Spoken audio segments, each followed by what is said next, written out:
Boa noite a todos e a todos os sintonizados conosco. Vamos a mais uma apresentação do Evangelho segundo o Espiritismo da Casa do Caminho em Tambaú, casa de passes, orações e informações. Hoje, dia 4 de dezembro de 2024, com a live de número 228. Os sorteios do livro e da pintura mediúnica já foram sorteados aos presentes aqui na casa.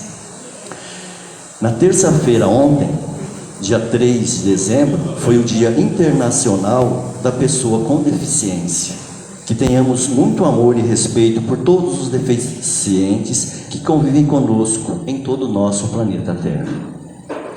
O Evangelho de hoje é o capítulo 2, Meu Reino não é deste mundo.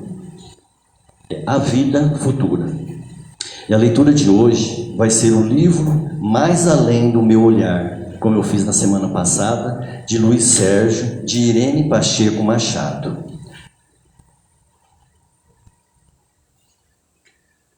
Então ele começa assim: uma jovem psicóloga, que é a psicologia infantil.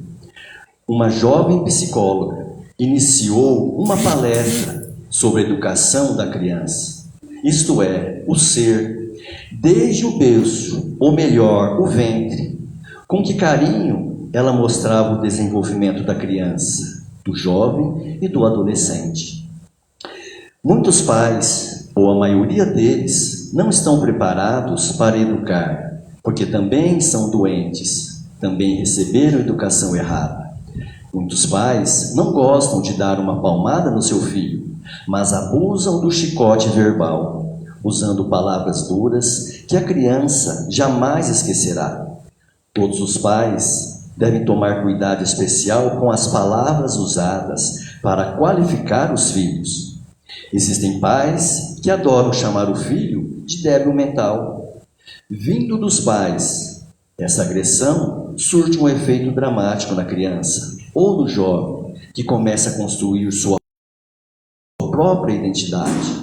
Se os pais o consideram débil mental, imagine os outros, os seus amigos, os seus professores. Hoje, os pais julgam estranho o comportamento dos filhos, mas estes não são os únicos culpados. Portanto, a família deve urgentemente voltar a viver como família. Pais respeitando filhos e filhos respeitando pais. O suicídio entre adolescentes tem aumentado e os jovens estão sofrendo distúrbios emocionais, sendo tratados com tranquilizantes. São muitos os exemplos de mães que, por se julgarem mal amadas, adoram gritar com as crianças, às vezes dizendo por dizer: você é má, você não presta.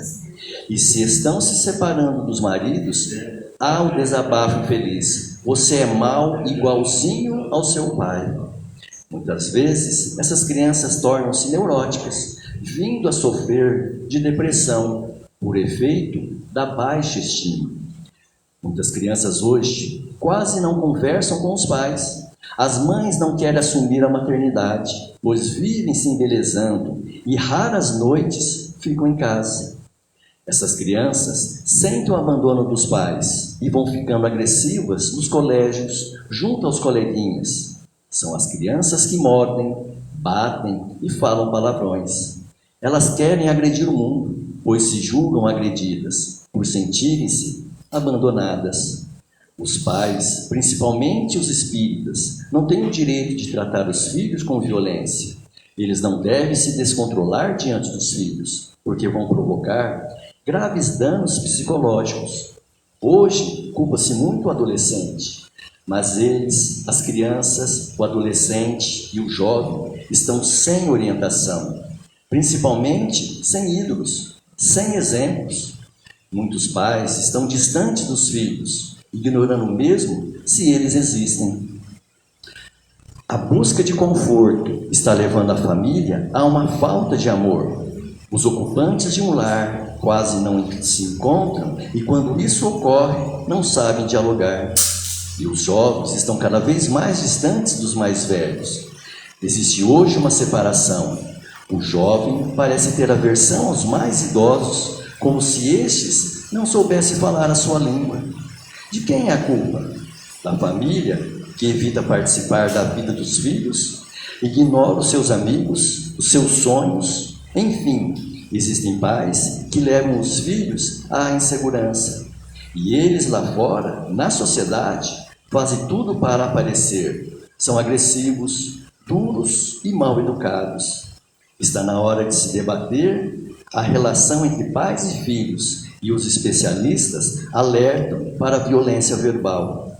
A irritação que vem acompanhada de palavras, gritos e gestos tende a aumentar o trauma nas discussões. A família tem de respeitar a criança, o adolescente, o jovem, enfim, quem respeita é respeitado. Os pais têm de ensinar aos filhos o que é o amor. Não ter vergonha de pedir desculpas e dizer o quanto o filho é amado e importante na sua vida. Quando a criança é pequena, o maior mal que a mãe lhe causa é a verborragia. Não só as palavras agressivas ferem a criança, mas também o excesso de palavras, ditas sem parar e com pouco conteúdo, provocam em qualquer ouvinte a impaciência, o cansaço e a revolta, e a comunicação entre pais e filhos se perde.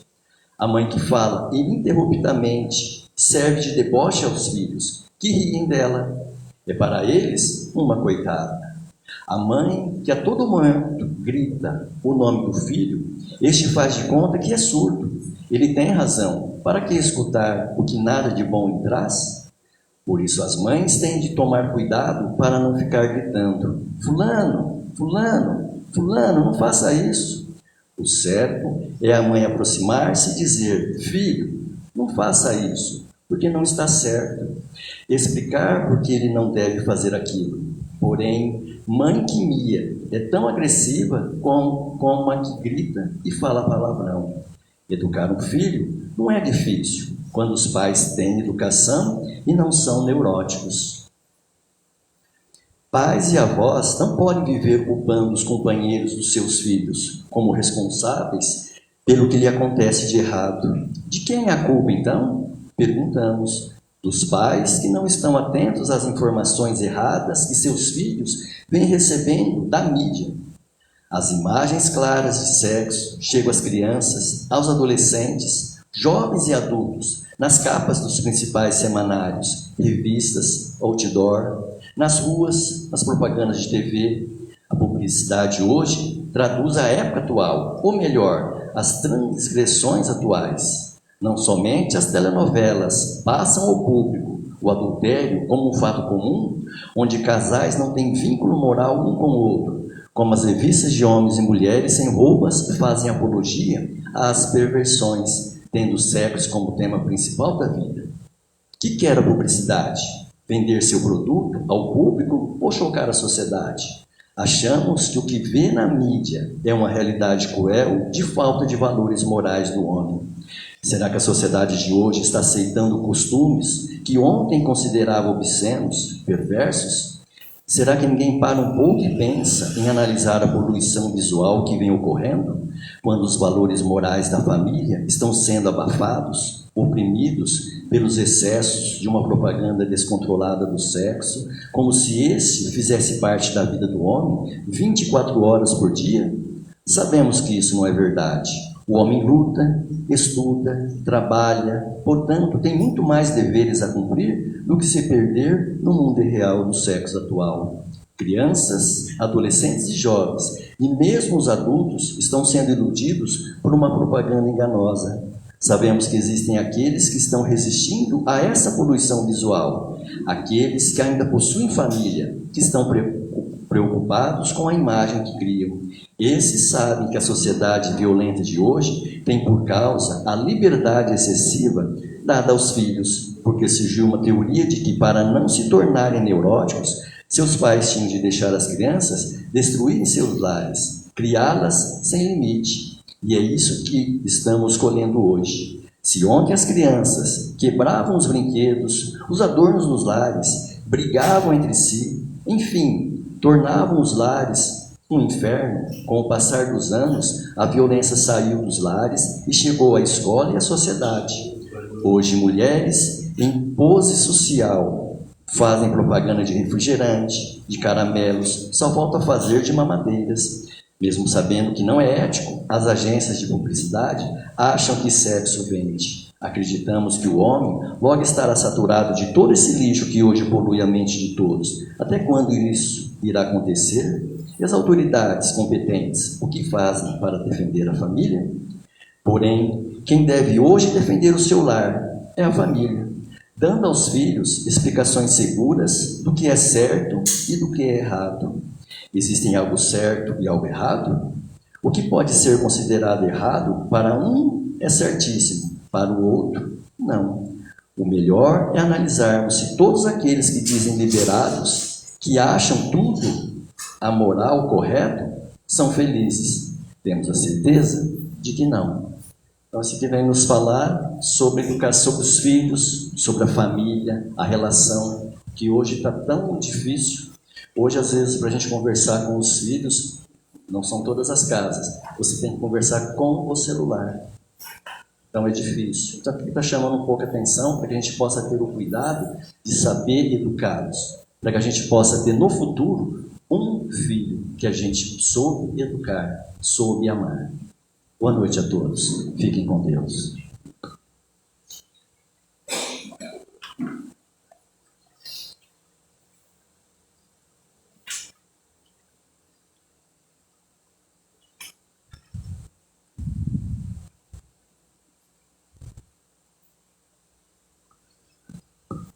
Boa noite a todos.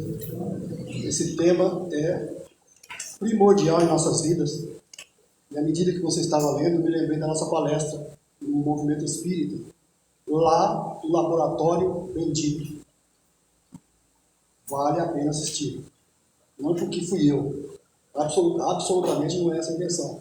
Mas pelo conteúdo abordado, pela forma que foi desenvolvido. Vale a pena voltar.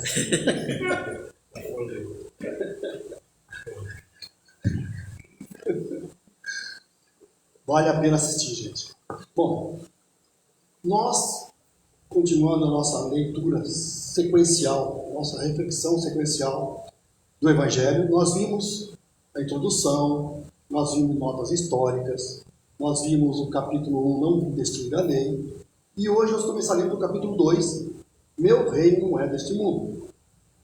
Ao longo dessas reflexões, algumas figuras se sobressaíram. Por exemplo, quando nós falamos dos fariseus, dos saduceus, dos escribas, né?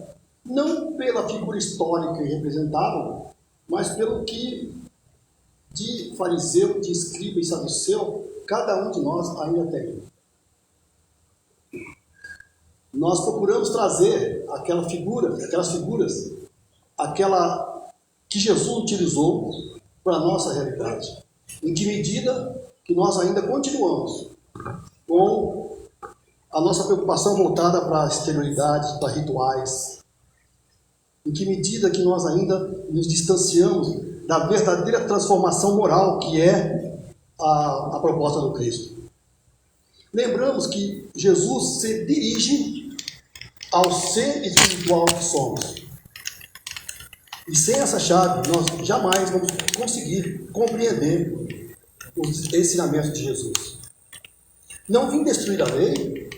Que lei? Nós lembramos disso. A lei divina, a lei natural, aquela que está escrita nos 10 mandamentos e que carrega nela os germes da justiça, do amor do Pai, que Jesus depois veio aprofundar, e o Espiritismo veio realmente destrinchar ao nível do ser, do nível racional que nós conquistamos, que nós estamos nos dias de hoje. Então veja, Jesus se dirige ao ser espiritual que somos.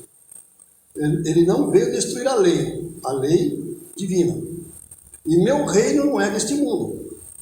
Está tudo interligado. E neste ponto tem uma outra figura que nós vamos falar, que você já ouviu falar, Pilatos. O governador romano daquela província que caiu em suas mãos a dura missão de julgar Jesus. Os hebreus, os judeus, eles não podiam sacrificar seres humanos. E eles precisavam da autorização da autoridade romana. Levaram-no a Pilatos. Pilatos, ao ver Jesus, claramente identificou que ali não estava um potentado humano, um príncipe, um rei humano. E ele pergunta: és o rei dos judeus? Aqui, no Evangelho segundo o Espiritismo, não está, mas lá no Novo Testamento, o diálogo, João traduz, escreve com mais detalhes o diálogo. Jesus torna a pergunta a Pilatos: tu dizes isso de ti mesmo ou outros te disseram a respeito de mim? Vejam só, o que provoca essa pergunta imediatamente em Pilatos? O que provoca essa pergunta em nós? Um monte de interrogação, mas em Pilatos começa a funcionar o quê? A sua consciência. Independente de ser uma autoridade romana, ele é, antes de tudo, um ser espiritual. Vejam só. Só que para ele, essa questão de reinado, de império, de rei, tinha uma configuração o quê? Material. E nesse ponto, nós temos que dar um certo desconto a Pilatos. A concepção que ele tinha de império, de rei, é uma concepção material. E quando se falava de rei, automaticamente acendia nessas autoridades uma lanterninha. Opa, rei significa que o império está sendo moldado e um poder precisa se estabelecer. O que significa isso? Guerra. E ele estava ali como representante romano. 200 anos antes, um tal de Macabeu, que se declarou um Messias, liderou um movimento nessa direção e assumiu parte da Judéia. E o Império Romano sempre fica atento a essas questões. Ao Império Romano não importava se era ateu, se era politeísta, suas crenças, seus rituais. O que importava para o Império Romano era o leão. Você já ouviu falar disso? Sabe a que leão me refiro? O leão da Receita Federal. É imortal esse cara, parece um fantasma que anda, né? É imortal esse cara. Ou seja, ele queria a arrecadação, ele queria a coleta de impostos. Isso aqui interessava a Roma. Desde que não houvesse movimento de sublevação e houvesse a arrecadação de impostos, Roma não se importava com a vida, a forma de vida, a cultura dos povos conquistados. Mas então, Jesus responde a ele: meu reino não é deste mundo. Aí que Pilatos não entendeu nada. Não entendeu nada. Ele ficou, como assim? Esse sujeito está aqui, maltrapilho, açoitado, não é rei coisa nenhuma. Devolveu a Herodes. Não vejo nada neste homem que vá contra ele. Mas os judeus precisavam da ordem romana para a execução. Volta Jesus a Pilatos. Se o meu reino fosse deste mundo, a minha gente houvera combatido para impedir que eu caísse nas mãos dos judeus. Mas o meu reino ainda não é daqui. Pilatos, já a segunda vez, pergunta de novo: és, pois, rei? Jesus lhe respondeu: tu o dizes. Sou rei. Não nasci e não vim a este mundo senão para dar, gente, um termo jurídico, testemunho da verdade. Aquele que pertence à verdade escuta a minha voz. Testemunho, o que é? Qual a função de uma testemunha? Declarar aquilo que viu, declarar aquilo que sabe. No caso de Jesus, ele veio testemunhar a verdade.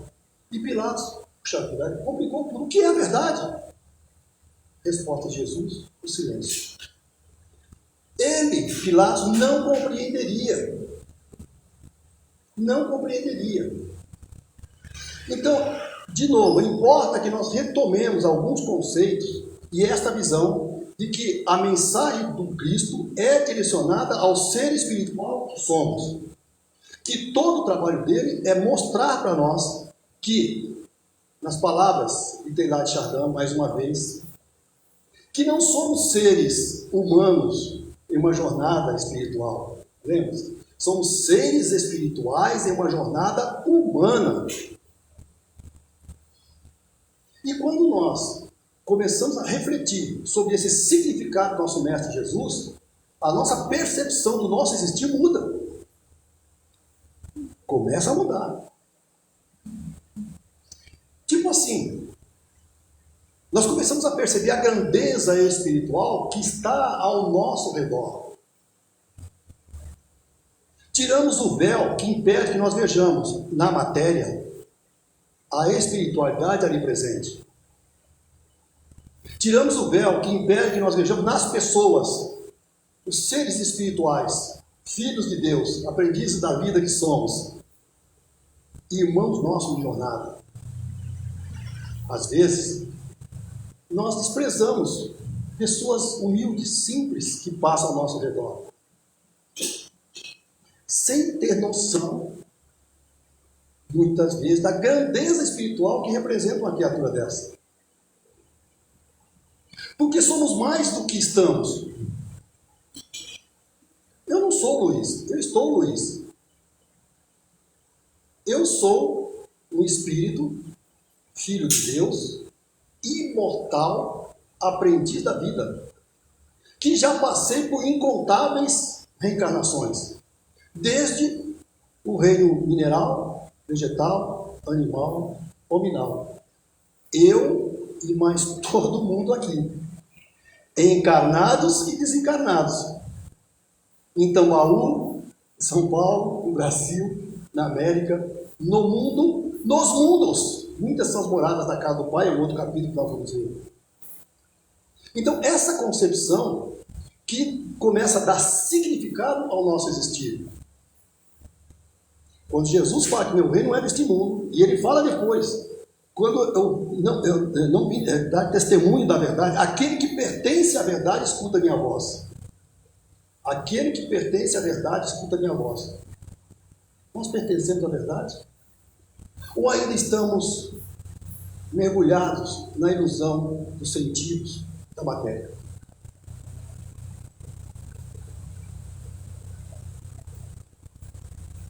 Ah, mas é difícil.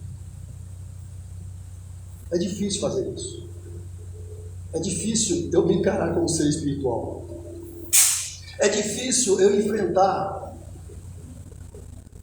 as provas, as oportunidades de desprendimento da matéria que no meu pacote encarnatório estão contidas. Nós não estamos aqui de férias. Estamos em um mundo de provas e expiações. E estamos vivenciando todas aquelas oportunidades de ajustes que pedimos. Nós pedimos. E se nós acreditamos em Deus, que Ele é soberanamente justo, bom, nós vamos entender que esse pacote pedagógico que constitui a nossa encarnação está na medida da nossa capacidade de suportar. E quando assim compreendemos, nós entendemos que estamos onde, quando e com quem precisamos estar. Isso é a visão do ser espiritual. Eu vou repetir. Porque é muito comum que dessas dinâmicas das nossas existências, nós reclamemos por demais dessas experiências que nós pedimos. Nós pedimos. E todas elas têm por objetivo fazer com que nós fazer o processo de ferir a nossa sensibilidade, e ferindo a nossa sensibilidade, nós percebamos em nós o que precisamos mudar. A nível de tolerância, a nível de paciência, a nível de humildade, a nível de sair de nós, ou seja, transcender de nós e ir ao encontro do próximo, sair do nosso egoísmo, deixar para trás de uma vez por todas o nosso tolo orgulho. Somos aprendizes da vida. Se nós não incorporarmos essa visão do ser espiritual que somos, nós não compreenderemos o nosso Mestre Jesus. Não compreenderemos. E não nos mobilizaremos para o processo de transformação que nós estamos precisando realizar. E esse movimento, meus irmãos e minhas irmãs, é contínuo. É contínuo. A cada pensamento, a cada momento de relação, na nossa vida de relações, a cada comportamento, a cada atitude, nós estamos tendo a oportunidade abençoada de realizar um processo de transformação interior. É para este ser que Jesus dirige os seus ensinamentos, e o mundo a que ele se refere é este mundo. Não é para aquele que está colocando todos os seus esforços, seus recursos em acúmulo de bens, do ter e reter. Não é aquele que está utilizando os seus privilégios em detrimento dos mais necessitados. Não é aquele que considera posições mundanas como ser a conquista máxima do ser. Não é. Nós vamos ver depois aqui uma realeza terrestre de uma rainha que dá o seu depoimento no plano espiritual. Parece que se trata de Maria Antonieta, parece. De França. Oi? De França. De França. E ela traz exatamente isso. O que são as glórias, o que são os reconhecimentos terrestres. Quando aqui estou pedindo e implorando para ser atendido por aquele que me serviu. Vejam só. Meu reino não é deste mundo. Se o reino de Jesus não é deste mundo, importa que nós compreendamos muito bem que reino é esse e o que fazemos para adentrar neste reino. Gente, não é vida futura, embora seja um dos temas que nós abordaremos neste capítulo. Não é vida futura, é agora. É nesse momento. Porque neste momento, toda vez que eu implico com alguém, toda vez que eu deixo de ser indulgente, toda vez que eu critico alguém, eu estou trazendo para mim um inferno interior. De que forma? Eu estou ativando os meus atormentadores internos, conscienciais. Não precisa ninguém vir falar para mim que eu errei, ou que eu feri uma lei divina. A minha consciência já me alerta. Cada vez mais pessoas se tornam mais sensíveis para com a dor do próximo. Pode não parecer real isso, no mundo eivado por ainda muitas mazelas, guerras e tudo mais. Mas cada vez mais pessoas estão com um nível de sensibilidade mais elevado. Quando essa sensibilidade se transforma no processo de sair de si e ao encontro do próximo, de mudar padrões de pensamentos, comportamentos e atitudes, essas pessoas conquistam um nível de paz interior mais elevado. Ou seja, as conquistas acontecem aqui e agora. Em sabendo desse referencial, nós podemos utilizá-lo para criar uma condição de vida melhor em termos de paz interior, que é o que importa. Eu vos dou a minha paz, lembra-se? Não a paz que o mundo vou nos dar, mas a paz de consciência. Saindo daquela dinâmica de angústia, de vazio, Paulo dizia, Jesus preenche o vácuo das nossas existências. Ele me ajudou a enxergar os nossos erros clamorosos. Não são meras palavras. Ou eu vou ainda continuar preso das minhas tristezas, das minhas desilusões, das minhas decepções, dessa pandemia que impera no mundo hoje, cada vez mais as depressões da vida, culminando em suicídios e cada vez mais suicídios em faixas. Olha só, os suicídios hoje no mundo afetam basicamente as faixas dos mais jovens e as dos mais idosos. Por que será? Porque o significado do existir não está permeando a sociedade humana. Porque os valores morais, esses de ir ao encontro do próximo, de sair do nosso comodismo, não chegaram ainda no nível educacional das criaturas. Como os pais vão educar seus filhos se eles não tiveram essa referência? Os fariseus, saduceus e escribas do século XXI não conseguem transmitir os valores morais, mas em todas as linhas espiritualistas,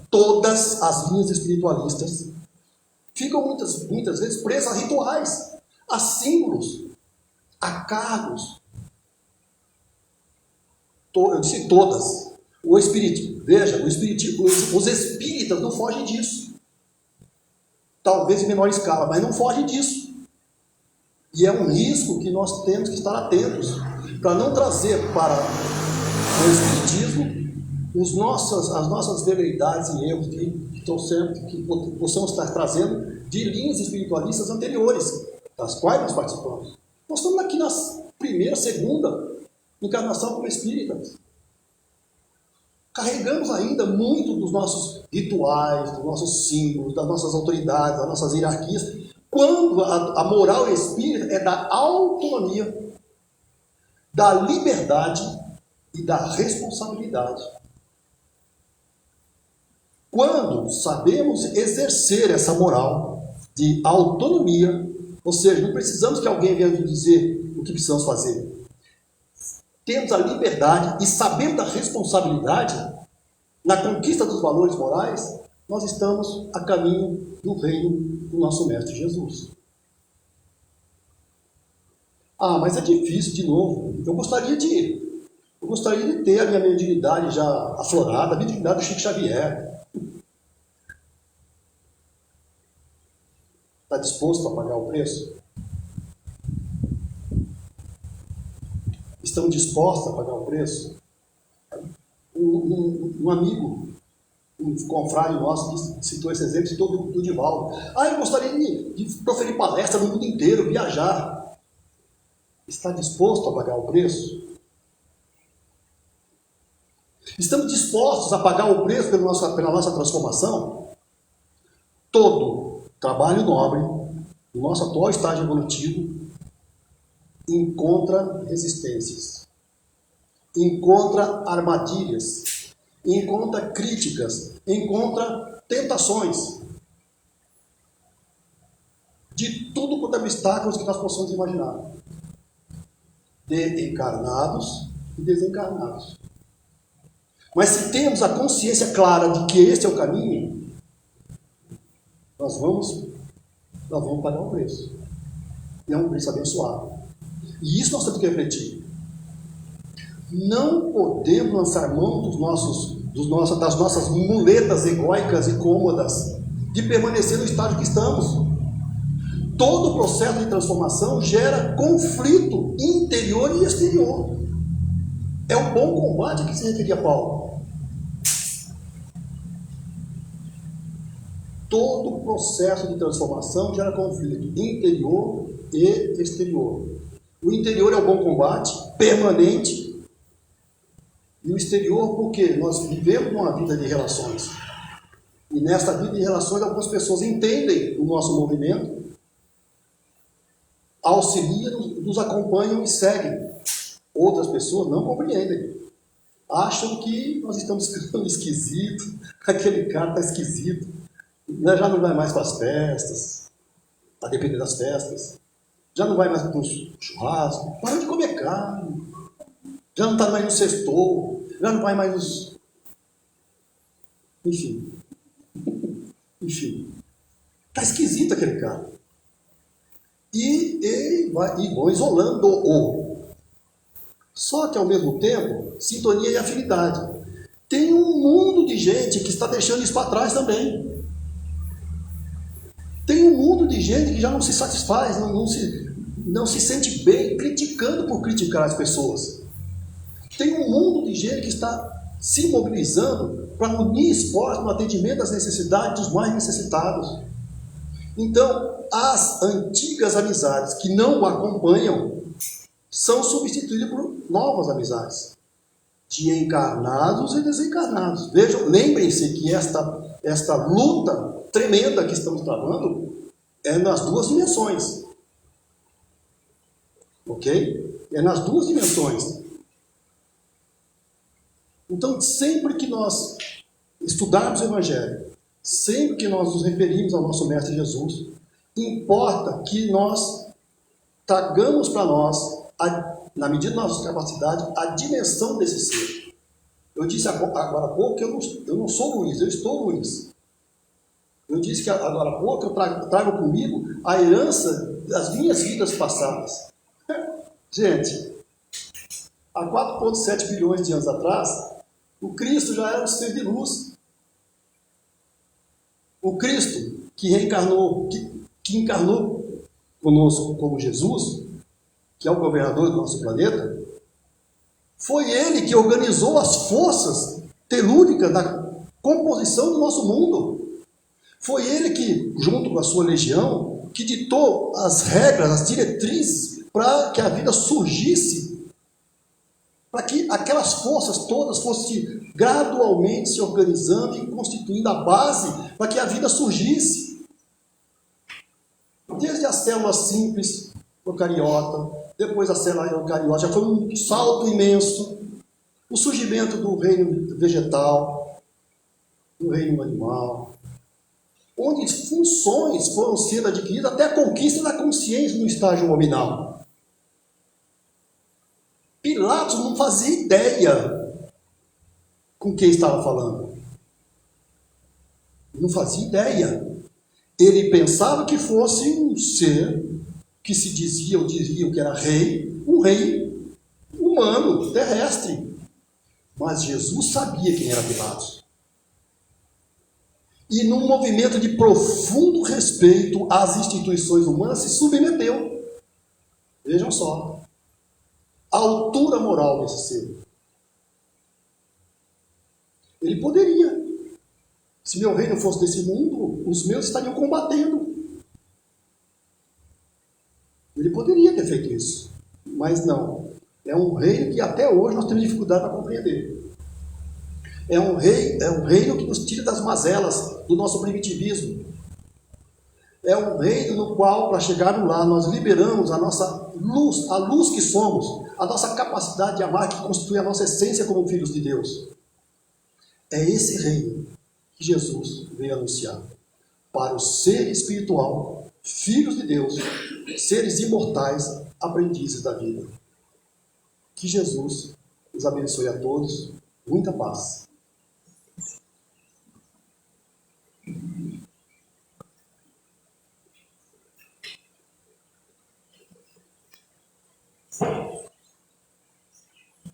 Mestre Jesus, nós vos agradecemos, Senhor, a oportunidade abençoada dessas reflexões. Não há como, Senhor, não elevarmos os nossos pensamentos, os nossos sentimentos perante os teus ensinamentos. Se conosco, Senhor, fortalece-nos. Fortalece-nos para que consigamos utilizar a nossa energia, a nossa vontade, a nossa disciplina nesse processo de transformação para o qual todas as criaturas de Deus estão sendo convocadas. Senhor, que possamos fazer parte das legiões, das tuas legiões, que se apresentam nesse processo de transição planetária. Auxilia-nos, Senhor, para que a transição que ocorre dentro de cada um de nós, em nossos corações, em nossas mentes, beneficie o próximo a nós, nos nossos lares, nos nossos municípios, estado, país, em todo o globo. Que consigamos formar essa corrente de paz e de amor, a invadir e a preencher as mentes e os corações de todos os líderes do planeta. Líderes políticos, empresariais, religiosos, para que em seus corações se reacendam as esperanças por dias melhores. Para que terminemos de uma vez por todas com essas guerras nefandas, para que consigamos dar fim à dor e ao sofrimento, que tem a sua função, sabemos disso, mas que em cada um de nós a sensibilidade se eleve e consigamos diminuir a dor das mães que perdem seus filhos, dos pais que já não voltam mais para os seus lares. Senhor, tende misericórdia de nós, hoje e sempre. Que assim seja, Senhor. Muita paz.